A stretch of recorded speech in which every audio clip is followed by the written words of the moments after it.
نهاية الموسم، لأن أصعب مباراة في جدول أعمال فريق الأتلتيكو.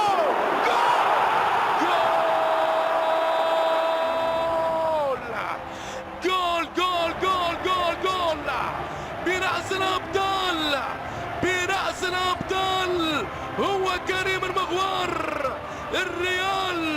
الريال يأتي إلى دوري الأبطال الملكي السادة رويال أبيض مدريد كريم حاليا يعيش العيد. شوف رونالدو يا سلام، شوف اليسار لما تتكلم بأجمل أقدام، والمتابعة الرأسية الجزائرية فرنسية لكريم بنزيما في هدفه رقم 23. والريال الفرقة الملكية مرعبة وقوية. هذا هو المواسم كريم بنزيما منذ التحاقه بالريال، 23 هدف للموسم في الدوري فقط. كرة جول، كرة جول،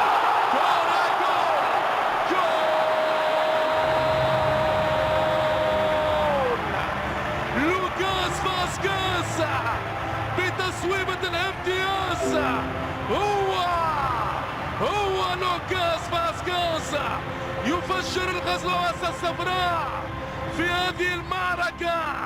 لوكاس فاسكيز رائع في هذه التصويبة، لا تقرأ لا ألف حساب دفاعات في ريال.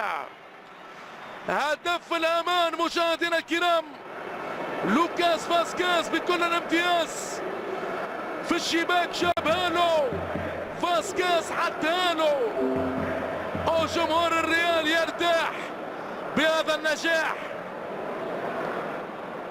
دانيلو يهرب البرازيلي، رونالدو بالقائم الأول، ورونالدو التصوير.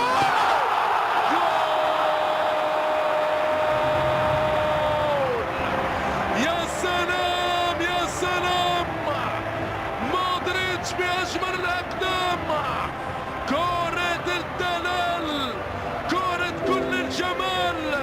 الملكي يمضي ولا يبالي، الملكي شيء كبير يا عمري.